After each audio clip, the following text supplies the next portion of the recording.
breaking reports from the fast food world are stirring up anxiety among diners who've watched their favorite chain restaurants rapidly vanish from the landscape. What once felt like an endless array of familiar burger spots, sandwich stops, and comfort food joints is shrinking at a pace that leaves many longtime customers nostalgic or scrambling to find new go-to places. Industry insiders warn that unless dramatic turnarounds happen, several major chains could be little more than a memory by 2025.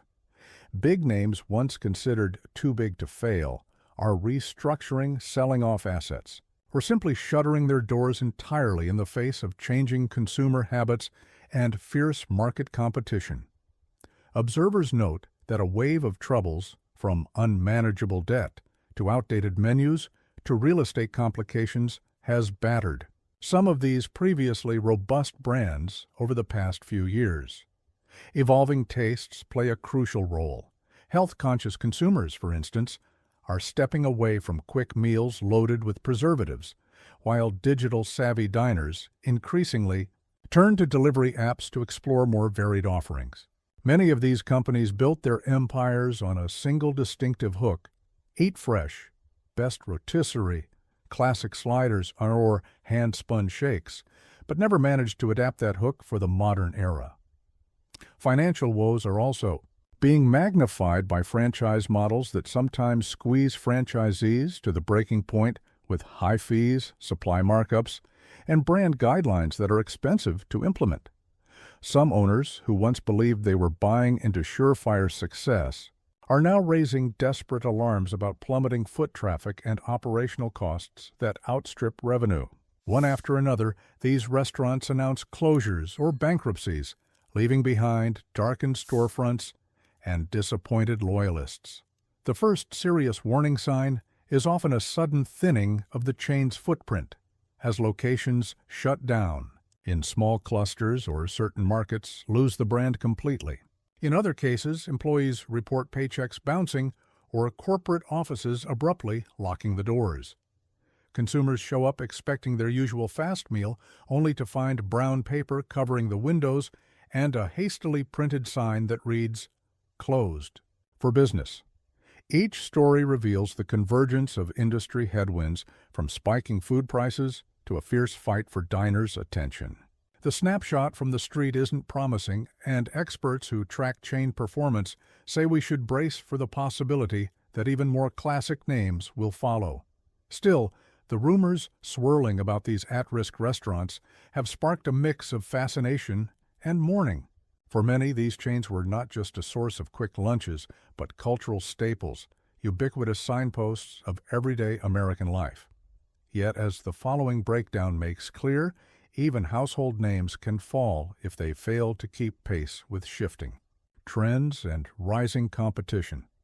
And once the downward spiral begins, reversing it takes more than just a marketing facelift or minor menu tweak. A classic example is the sandwich titan that used to claim more locations than any other restaurant chain on earth, Subway. At the chain's zenith, it was nearly impossible to drive through a commercial district without seeing those green and yellow signs attached to a modest storefront, beckoning with the promise of fresh-baked bread and a customizable, healthier-than-burgers experience. The scale of its expansion was unmatched, leading some industry onlookers to marvel and competitors to tremble at just how fast new Subways were popping up. But that extraordinary expansion carried hidden vulnerabilities. Dima Fomenko, 15-3-4-5-1711. In recent years, Subway has undergone a collapse of thousands of outlets. Between franchisee dissatisfaction, where store owners chafed under high royalty fees and tough corporate rules, and consumers' changing attitudes about nutrition, the brand took hit after hit. Public controversies, such as the scandal around the yoga mat chemical that once appeared in Subway's bread, and the widely publicized lawsuit questioning the authenticity of its tuna, compounded consumer doubts. Even though Subway made some changes, like removing the most egregious ingredients and emphasizing fresh toppings, many diners moved on to new alternatives. Rivals started boasting simpler, more premium ingredients, capturing those who once saw Subway as the default healthy fast food. Adding to the struggles is a repeated refrain from franchise owners who say corporate forces them to keep a broad menu of fresh produce without guaranteeing enough customer volume to offset spoilage. As foot traffic declined, overhead remained high, so some store owners threw in the towel. Over 4,000 U.S. Subways have closed in 5 years, and more closures remain likely. Even the news that corporate was exploring a multi-billion-dollar sale came off as desperation rather than a bold reinvention. The dire question is whether that is enough to keep the chain from further disintegration. If a buyer does step in, they inherit a brand in need of deep realignment, one that may no longer be the unstoppable sandwich juggernaut it was in the Kearse 2000s. While Subway's identity crisis plays out in strip malls nationwide, another once expansive fast food mainstay has been fading even more dramatically: Boston Market. Founded on the promise of delivering home-style rotisserie chicken and sides that felt like a comforting Sunday dinner, it rode a wave of success in the 1990s, ballooning to more than 1,200 restaurants. Shoppers who craved something more hearty than a typical drive-through burger found Boston Market appealing. At one point, you could even buy their branded meals in grocery store freezers, a testament to how strongly recognized the name was. Then, fortunes turned, leaving Boston Market with fewer than 300 outlets today. The chain's precipitous collapse has been punctuated by abrupt closures in which employees and customers sometimes discover the shutdown on the same morning. Media sources have highlighted a flurry of financial disputes, ranging from unpaid suppliers to employees missing checks, culminating in the brand's eviction from its own corporate headquarters. Competition from both grocery stores, with more. Refined grab-and-go options and the explosion of meal delivery services forced Boston Market into a corner. Their relatively narrow menu skewed heavily toward items that not everyone wants every day, like big servings of mashed potatoes and moist rotisserie chicken. Such comfort food no longer carries the same aspirational edge it once did, particularly as healthy eating trends dominate. Occasional experiments like the BM burger didn't exactly ignite new enthusiasm. Dima Fomenko, 15/4/2025-1711. As a result, entire regions lost their Boston Markets practically overnight. Some of the chain's famously loyal fans now lament that they can't even find one within 100 miles. The company's leadership changes and sporadic attempts at reinvention haven't plugged the holes in this sinking ship. Analysts suspect that continuing under the brand name might be more nostalgic than viable, given how quickly they've been losing real estate. A different type of meltdown is on full display at Steak 'n Shake. The brand attempted to combine the low cost of fast food with the ambiance of a casual diner, featuring actual table service and real plates for customers who wanted a retro feel. For years, that formula forged a cherished experience: meticulously crafted burgers, supposedly made from premium cuts, plus hand-spun shakes, served by servers wearing paper hats. However, as customer preferences shifted toward efficiency and convenience, the chain encountered a dilemma. Classic diner service is slower and costlier than the typical fast food approach. Reported wait times soared, and many frustrated diners found themselves waiting twice as long for a simple burger than they would at a typical quick-service competitor. Meanwhile, the cost structure was more burdensome, with overhead expenses for waitstaff, tableware, and bigger footprints. The brand's financial burdens piled up quickly, leading to closures of hundreds of locations across multiple years. Various attempts to salvage the business have included partial automation, rolling out self-ordering kiosks, cutting back on table service, and reconfiguring some locations for a more streamlined approach. But all those changes together haven't reversed the long downward slide. Owners have faced ballooning debt, culminating in near-bankruptcy scenarios. Even the chain's once iconic shakes, an essential draw for many longtime devotees, now face complaints about consistency and portion size. That double blow of disappointed fans and a financially constrained parent company leaves Steak and Shake a shell of its former self. The brand that once advertised itself as in sight, it must be right, might soon be out of sight altogether if they can't stabilize operations. Meanwhile, Checkers and Rally's show that having two names for the same chain isn't always a winning strategy. The reason they have two distinct monikers comes down to a 1999 merger, after which the organization decided to preserve both brand identities depending on region.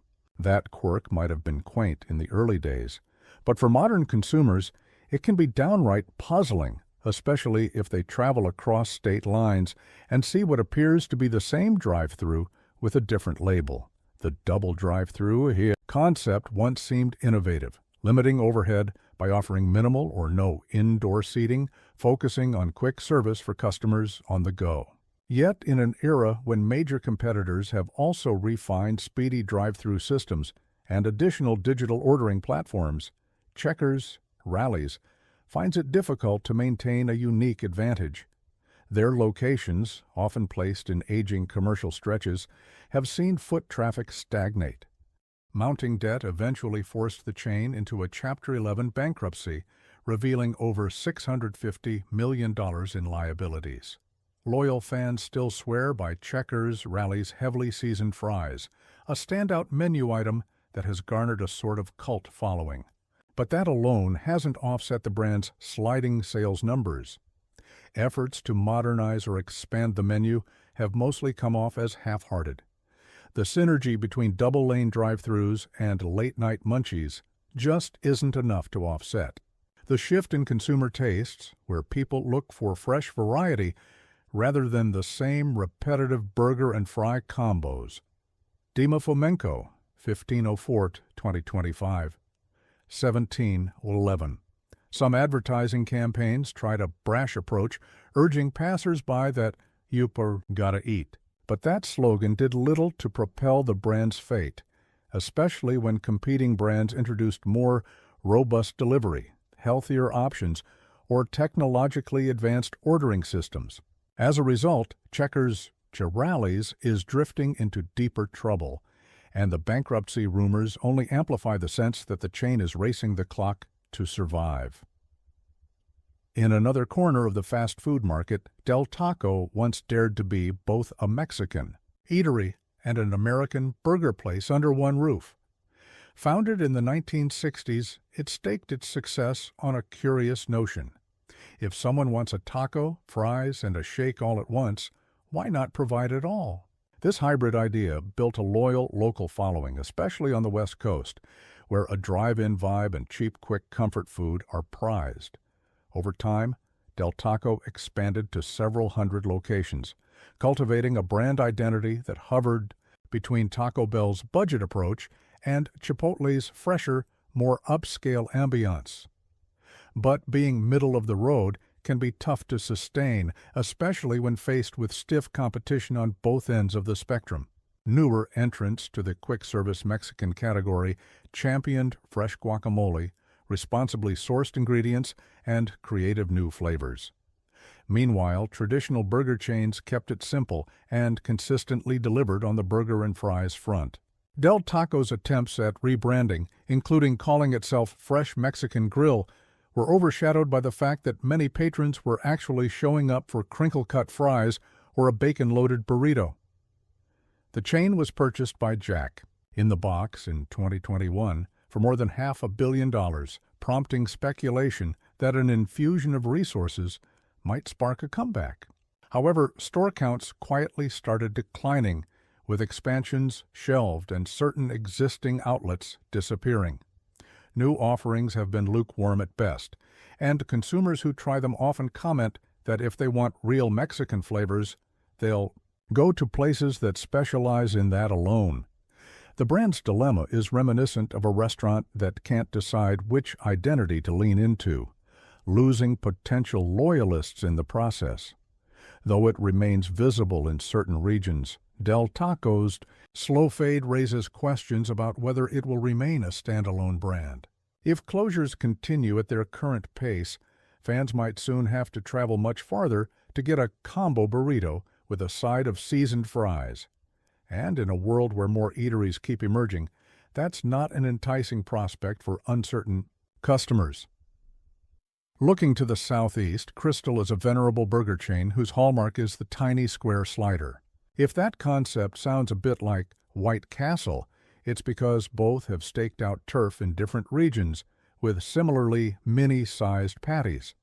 For decades, Crystal offered an old-school roadside vibe, promising quick, cheap bites of onion-laden burgers sold in multiples because one or two simply wouldn't fill you up. Loyal fans swore by the steamy buns and the tangy flavor, plus the chain's extended hours made it a common after-party pit stop. However, the past few years have been a roller coaster. The brand filed for Chapter 11 bankruptcy in early 2020, revealing liabilities that soared into tens of millions. Management insisted it would reorganize and come back stronger, but the combination of older real estate, lack of menu innovation, and a narrow brand identity made the path forward daunting. Even after new owners took over, the pandemic hammered in-store dining, intensifying pre-existing troubles. Dima Fomenko, 15/4/2025, 1711. A once 400-plus strong footprint has dwindled, and many longtime customers discovered their local Crystal had shut down with minimal warning. In an attempt at a reboot, some locations introduced new digital menu boards, fresh paint schemes, or a broader range of items. But none of that is guaranteed to sway younger consumers accustomed to chain restaurants that are more agile and wide-ranging. In a climate where many customers also want plant-based or at least somewhat healthier selections, Crystal's reliance on small, classic burgers and heavier sides seems behind the times. Although certain fans remain loyal and supportive of the chain's storied history, after all, it launched in 1932, history alone can't pay the bills. The brand's survival hinges on whether it can adapt meaningfully. If it does not, the old Crystal sign might soon be as rare as a genuine vintage gas station along the highway.